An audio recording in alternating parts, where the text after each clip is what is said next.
Hola, buenas tardes. Estoy estrenando este escenario por primera vez. Me siento raro, pero me da mucho gusto estar con ustedes. Eh, Mi nombre es Ricardo Vélez. Eh, He estado mucho tiempo con los muchachos, algunas veces tal vez por ahí no me han visto, pero siempre estoy con los adolescentes y ya abajo cuando ya terminó la predicación. Entonces, por si no me conocen, yo me llamo Ricardo. Bueno, sí me dicen Richie, algunos de cariño, me pueden decir como quieran. Bien, pues vamos a comenzar. Eh, Vamos a empezar con una pregunta, les voy a hacer una pregunta. ¿Alguien de aquí tiene a su cargo personas? ¿Es jefe o gerente o trabaja con las relaciones de delegar eh, alguna cuestión de una labor? ¿Ok? Por aquí la vemos otros. ¿Ok? Muy bien. ¿Sí me escuchan? Ok, bien. ¿Qué opinan acerca de eso? O sea, ¿cómo es para ustedes el servicio en cuestión de la autoridad y hasta cierto punto poder? ¿Cierto o no? ¿Cómo manejan eso ustedes? ¿No? Que a veces con poquito poder nos queremos como sentir superiores, ¿no? Y vamos a ver una historia muy interesante, muy desafiante y dolorosa. Vamos a ver la historia de un rey, ¿no? Estamos hablando de la serie de David, entonces vamos a hablar sobre un rey. La predicación de hoy va a ser en dos partes. Esta se llama El Gran Poder, primera parte. ¿Sí? Y vamos a comenzar con una historia. Antes déjenme contarles un poquito. Resulta que en Israel, ustedes saben, que no tenía rey. Y de pronto los ancianos representantes decían, necesitamos un rey, porque es importante, ¿no? Había situaciones problemáticas, como por ejemplo Samuel ya era un hombre de edad avanzada, que era el profeta, el representante de Dios en Israel. Por medio de él, Dios hablaba a su pueblo. Y también los hijos de Samuel eran unos muchachos corruptos y pecadores. Entonces, de alguna manera, ese pueblo decía, necesitamos un rey, como las otras naciones. ¿Sí? Entonces vamos a empezar. Vamos a empezar con la primera parte. Israel pide un rey. Cuando Samuel envejeció, nombró a sus hijos como jueces de Israel. Joel y Abías, sus hijos mayores, establecieron su corte en Beerseba, al sur, muy lejano de la ciudad principal. Pero ellos no eran como su padre Samuel, porque codiciaban el dinero, aceptaban los sobornos y pervertían la justicia. Eso no lo conocemos nosotros, ¿o sí? ¿Será? Como que es muy raro, ¿no? Finalmente, los ancianos de Israel se reunieron en Rama para hablar del asunto de Samuel. Mira, Samuel, le dijeron, ya eres anciano y tus hijos no son como tú. Danos un rey para que nos juzgue como lo tienen las demás naciones. ¿Saben qué significaba esto? ¿Saben quién era el rey de Israel? Dios era el rey de Israel. ¿Saben qué estaban diciendo? No nos agrada este rey. ¿Por qué no nos pones un rey humano? Y parecía ser que la intención sí era correcta, porque Samuel ya estaba de edad avanzada, sus hijos unos corruptos y pecadores, y había un problema muy grave. Había muchas naciones que los enfrentaban, entre ellos los filisteos. Constantemente tenían ahí ataques militares. Cabe resaltar que el pueblo judío no era una nación militar. Y eso podría ser decir, bueno, sí, es necesario un rey, porque un rey tiene su ejército, ¿no? Pero había ahí algo muy extraño, porque no necesariamente ellos querían un rey con una razón auténtica. Y ahorita lo vamos a checar.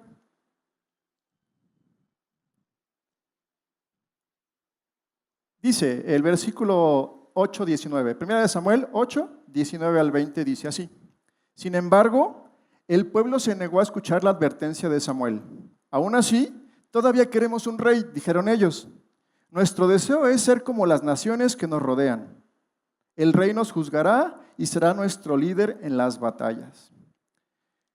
Samuel ya les había dicho, oigan, un rey implica cosas. Les va a pedir lo mejor de sus cosechas. ¿Seguros que quieren un rey? Sí. Les va a pedir a sus esclavos y a sus esclavas, sin pedir permiso. También les pediría a sus hijas para que fueran cocineras. Y también podía reclutar a sus hijos. Eso es lo que hace un rey. ¿Están de acuerdo? Ellos dijeron, sí, está bien. ¿Y saben cómo responden ellos en el 20? Dice así el 20. Nuestro deseo es ser como las naciones que nos rodean. El rey nos juzgará y será nuestro líder en las batallas. En realidad ahí sacaron su real intención. Querían ser como otras naciones. Y ahí pudieran decir, pero desecharon al rey principal. Y eso fue cierto. Sin embargo, Dios lo permitió. Y vamos a ver qué pasa más adelante. Samuel unge a Saúl para gobernar sobre su posesión más preciada. ¿Saben qué significa su posesión más preciada? ¿Saben cuál era la posesión de Dios que valoraba más que todos los tesoros del mundo? Su pueblo Israel. Imagínense encargarle algo tan valioso a un ser humano. Era así como complicado, ¿no? Es entregarle la responsabilidad de mi pueblo a un hombre, y Dios lo menciona por medio de Samuel. Entonces, vemos más adelante que pasa lo siguiente. Entonces Samuel tomó un frasco de aceite de oliva y lo derramó sobre la cabeza de Saúl. Besó a Saúl y dijo, hago esto porque el Señor te ha designado para que gobiernes Israel, su posesión más preciada. El peso que tenía David era impresionante. David cargaba sobre sí el peso de ser un rey. Recuerden que Dios era un rey, es rey, pero lo desecharon. ¿Qué presión tenía Saúl sobre sí mismo al saber que había sido el rey elegido por el Dios que habían desechado? O sea, era un peso, no sé, muy gigante. No sé si ustedes logran comprender esta parte. El peso que tenía Saúl sobre sí mismo era impresionante. Y aún así, Dios, por medio de Samuel, unge a Saúl. Y ahí empieza el problemita, o el gran problema. La primer desobediencia de Saúl. Mientras tanto, Saúl se quedó en Gilgal y sus hombres temblaban de miedo. Durante 7 días Saúl esperó allí, según las instrucciones de Samuel, pero aún así Samuel no llegaba. Saúl se dio cuenta de que sus tropas habían comenzado a desertar. De modo que ordenó, tráiganme la ofrenda quemada y las ofrendas de paz. Y Saúl mismo sacrificó la ofrenda. Saúl estaba en una batalla, tenía 3,000 hombres y se iba a enfrentar contra los filisteos, que eran 6,000 hombres con carretas, más 3,000 hombres, o sea, eran mucho más que los israelitas. ¿Y saben qué pasó encima de eso? Desertaron hasta quedarle solo 600 hombres. O sea, imagínense, estaban aterrados, tenían miedo, iban a enfrentarse al enemigo, pero eran muy pocos. ¿Quién ha tenido miedo de pronto de saber, no sé qué hacer? O sea, me siento acorralado y no sé qué hacer, o sea, no sé qué dirección tomar. ¿Cómo ven la decisión de Saúl? Según se debía ofrendar antes de iniciar una batalla. Y Saúl lo hizo. ¿Cuál fue el problema? A ver, piénsenle. un poquito? ¿Cuál fue el problema? ¿Habrá sido ese el problema principal? Dice así, repito el 9, de modo que ordenó, tráiganme la ofrenda quemada y las ofrendas de paz. Y Saúl mismo sacrificó la ofrenda. Samuel le había prometido que iba a estar ahí. Samuel el profeta. Precisamente cuando Saúl terminaba de sacrificar la ofrenda quemada, llegó Samuel. Dice que pasaron 7 días y pues los soldados empezaban a desertar.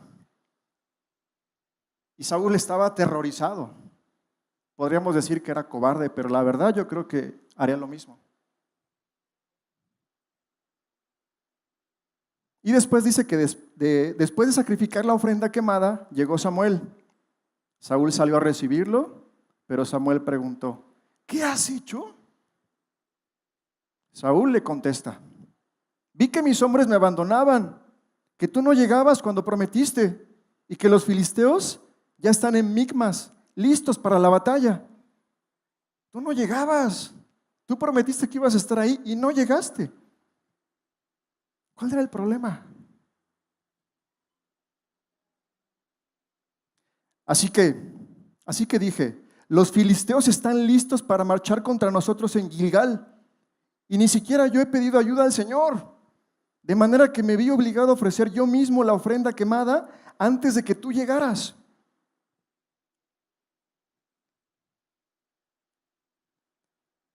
¿Cómo obedecer en medio del miedo? Era una situación militar crítica.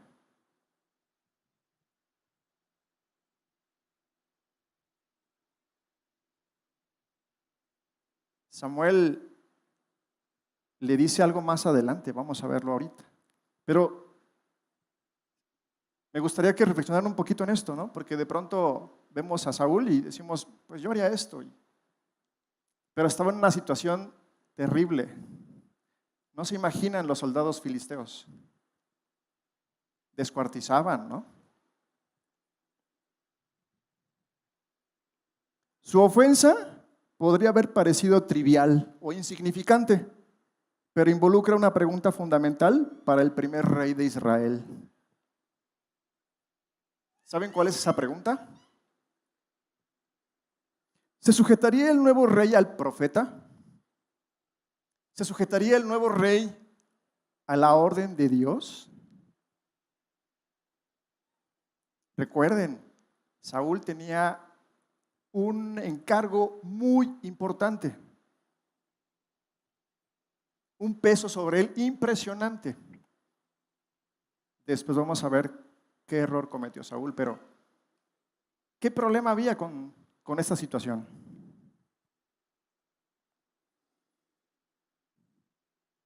¿Quieren saber la respuesta de Dios? Le dice Samuel, ¡qué tontería!, exclamó Samuel. No obedeciste al mandato que te dio el Señor tu Dios. Si lo hubieras obedecido, el Señor habría establecido tu reinado sobre Israel para siempre. Pero ahora tu reino tiene que terminar porque el Señor ha buscado a un hombre conforme a su propio corazón.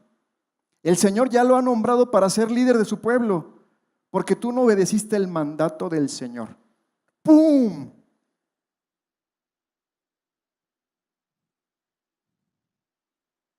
Yo cuando leí esta parte, me dolió. Lo voy a repetir.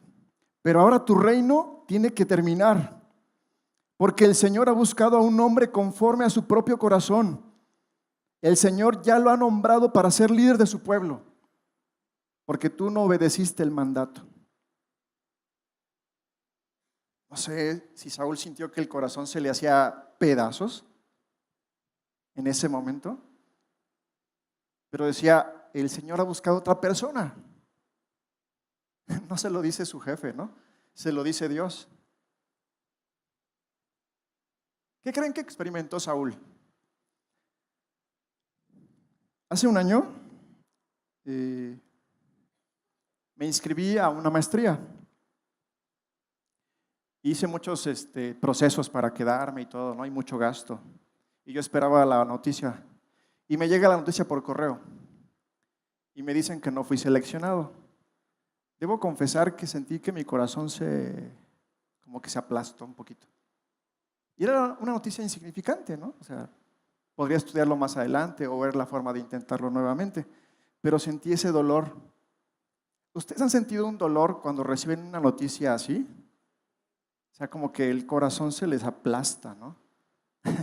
Como que lo parten en dos, ¿no? En las cuestiones emocionales ahí o sentimentales también se siente algo parecido, ¿no? Ahora imagínense la noticia que recibió Saúl. Ese fue el primer llamado de atención por parte de Dios para Saúl. ¿Qué creen que debería hacer Saúl después de todo esto?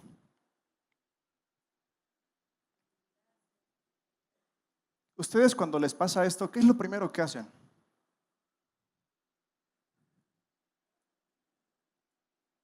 Yo, no sé, pero en mi caso yo pienso mucho en Saúl, también en David, más adelante lo vamos a ver, la siguiente vez, la siguiente semana. Pero pienso mucho en Saúl porque me identifico con Saúl. Porque no soy perfecto, ni mucho menos. Y muchas veces me arrepiento de cosas que no debí haber hecho. Vamos a ver qué pasa con Saúl, ¿no?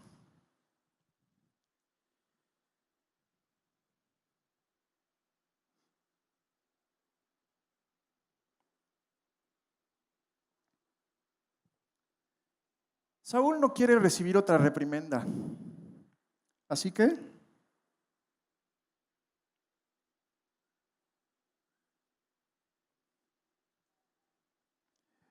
resulta que Saúl, después de esta situación,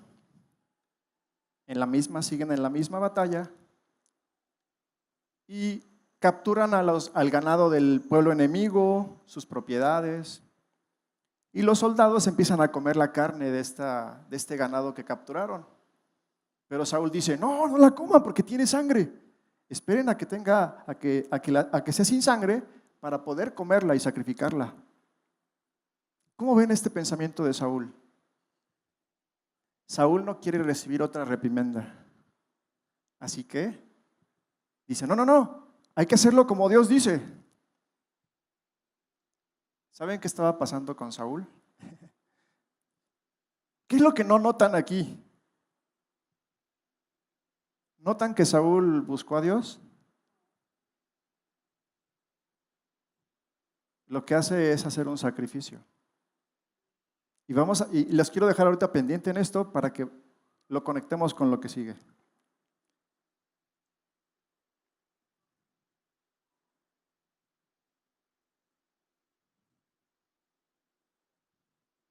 Luego, vayan entre las tropas y díganles, tráiganme el ganado, las ovejas y las cabras, mátenlos aquí y escúrranles la sangre antes de comérselos.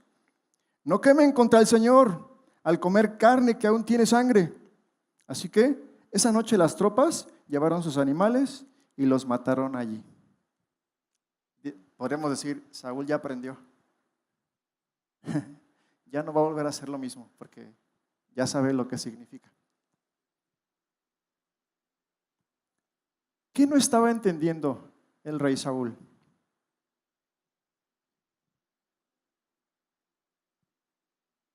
Segunda, desobediencia del Saúl, el rey. Ya vimos la primera, ¿no? Ahora vamos con la segunda, desobediencia. Cierto día, Samuel le dijo a Saúl, fue el Señor que me dijo que te ungiera como rey de su pueblo Israel. Ahora escucha este mensaje del Señor. Esto es lo que el Señor de los ejércitos celestiales ha declarado. He decidido ajustar cuentas con la nación de Amalec por oponerse a Israel cuando salió de Egipto. Saúl y sus hombres le perdonaron la vida a Agag y se quedaron con lo mejor de las ovejas y las cabras del ganado, de los becerros gordos y de los corderos. De hecho, con todo lo que les atrajo, Solo destruyeron lo que no tenía valor o lo que era de mala calidad. ¿Cuál fue la desobediencia? La orden de Dios era destruye a todo ese pueblo. Totalmente. Saúl no destruye al rey, ni destruye al ganado. Ustedes podrían decir, tal vez le ganó el corazón y dijo, no vamos a matar al rey. Y el ganado despertó codicia entre sus soldados. Y la orden era a todos.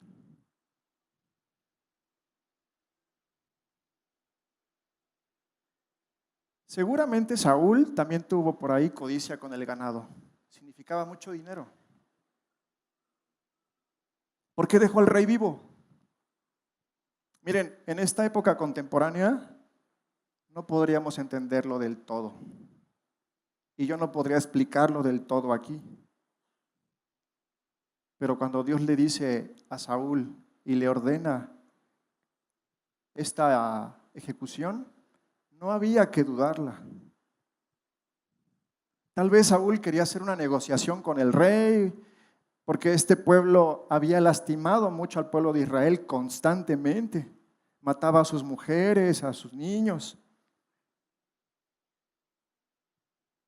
Y Saúl decidió tal vez hacer un negocio con este rey. ¿Notan que en la primera desobediencia parece ser que Saúl ya entendió? Parece ser que no. Vamos a ver qué pasa más adelante.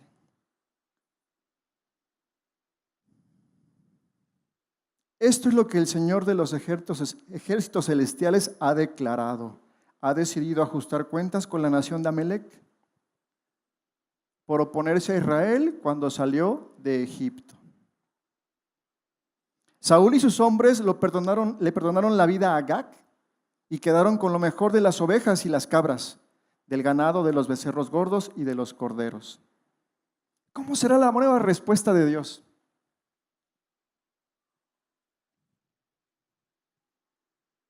¿Están seguros que la quieren saber? ¿Quién se sabe la historia? Nada más una. ¿Es cierto que los soldados dejaron con vida lo mejor de las ovejas, las cabras y el ganado? Admitió Saúl. Pero van a sacrificarlos al Señor tu Dios. Hemos destruido todo lo demás. Saúl no le había dicho eso. Saúl se dio cuenta porque escuchaba al ganado. Oye, ¿de dónde viene ese sonido? Y fue que Saúl le dice. Saúl no se lo hubiera dicho. Y vean la respuesta de Saúl. Entonces Samuel le dijo a Saúl, basta, escucha lo que el Señor me dijo anoche. ¿Qué te dijo?, preguntó Saúl. Pero Samuel le respondió, ¿qué es lo que más le agrada al Señor? Las preguntas de Dios siempre. ¿Ah?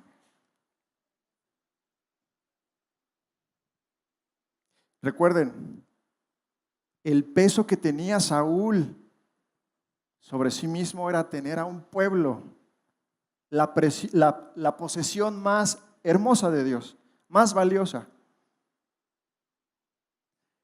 No se fijen solamente en lo que pasa con Saúl y el ganado, sino todo lo que está pasando en el pueblo de Israel, la visión que está pasando con el rey, con el pueblo de Israel, con lo que va a pasar más adelante. No se trata solo del ganado.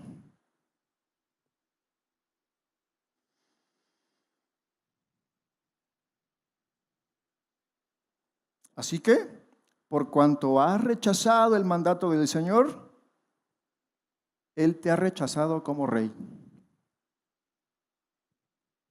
Tú no deseas sacrificios. De lo contrario, te los daría. Vamos a regresar un poquito. Así que, por cuanto has rechazado el mandato del Señor, Él te ha rechazado como rey. Otro golpe duro al corazón. Yo creo que ahí yo me muero. Ya no tiene sentido nada. Ya Dios me desechó. Y sí he tenido ese temor con Dios. No sé ustedes, pero yo sí he tenido esa sensación de decir, Señor, no sé.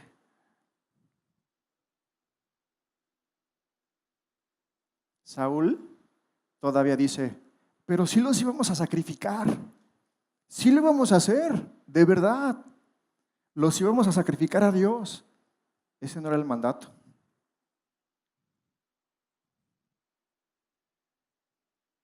¿Cómo se podría confiar en un hombre así? Tenían que tomarse decisiones firmes, ¿no?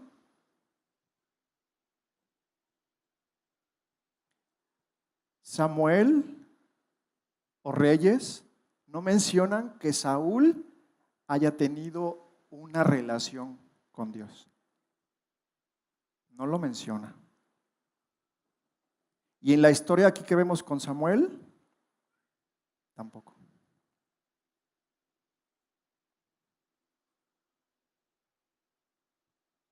En el antiguo pacto, la forma de adorar, pues era a través de la adoración y el sacrificio, en el antiguo pacto. Ahora en el nuevo pacto es las alabanzas e ir a la iglesia. O sea, Saúl estaba sustituyendo una relación con sacrificios. Incluso después de que Samuel lo rechaza, le dice Saúl, oye, pero acompáñame por favor, reconóceme delante del pueblo. No me importa que me reconozca Dios, pero con que el pueblo me reconozca no importa.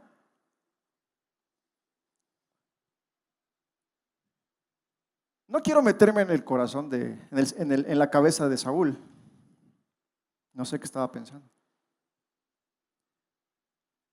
Pero ahí vemos que no le importa lo que decía Dios. Y yo pensaba o creía que sí, Dios fue muy duro con Saúl. O sea, lo tronó. O sea, yo dije, quedó así, pero vemos más adelante que no. ¿Qué nos pasa ahora con los creyentes contemporáneos? Con los creyentes actuales, es decir, con nosotros. ¿Qué no estamos entendiendo de la adoración? O sea, vengo a la iglesia y canto alabanzas y eso sustituye mi relación con Dios. Entonces, ¿cómo puedo tener un servicio si soy un rey, o si soy un gerente, o si soy un profesor, o si soy un científico, o si soy un político? Para los reyes de Israel era necesario, según Deuteronomio, que leyeran las escrituras diariamente para que no se corrompieran. ¿Qué le faltó a Saúl? ¿Qué le faltó entender a Saúl? Dios quería un rey perfecto, un rey que no cometiera ningún error.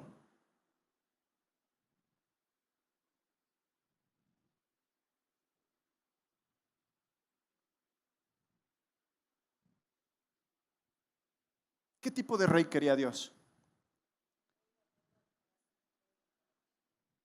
Obediente.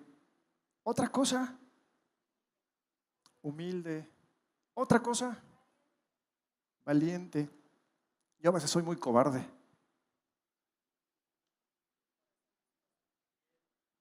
Fiel. Oigan, ¿y la transparencia? Yo de pronto le he dicho a Dios, Dios, soy un cínico, pero no quiero esconderme de ti. Porque al final tú estás ahí. Y vemos cómo el poder que tenía Saúl, ¿no?, de enfrentar todo eso, no lo entendió. ¿Qué tipo de rey quería Dios? ¿Un rey perfecto? No. ¿Recuerdan qué le dice Dios por medio de Samuel en la segunda desobediencia de Saúl? He encontrado a un hombre conforme al corazón de Dios.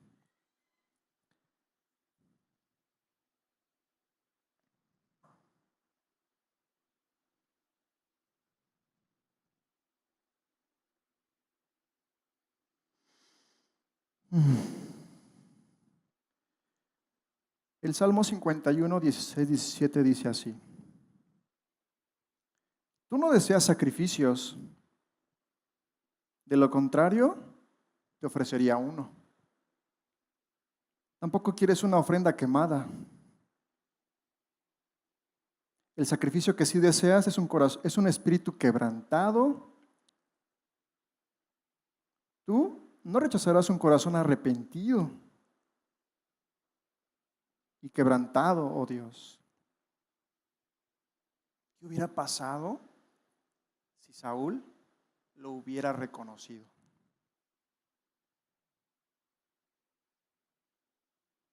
Muchas veces pensamos que las correcciones de Dios son como para darte en todo y desaparecerte. Pero he estado pensando y pienso que si Saúl hubiera entendido esta parte, perdió el reino, pero le queda su relación con el rey.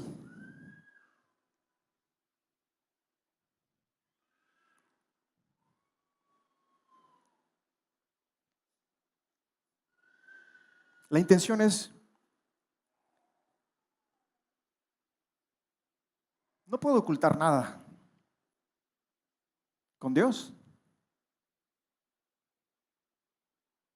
¿Quién dice este salmo que leímos? David todavía no aparece en escena. Ese hombre es el que menciona, el autor de este texto, del Salmo 51.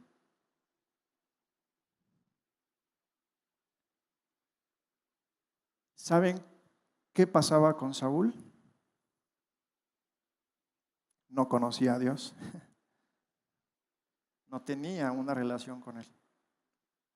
Por eso es que más adelante, la siguiente semana, vamos a ver la diferencia de un rey que sí conoce a Dios.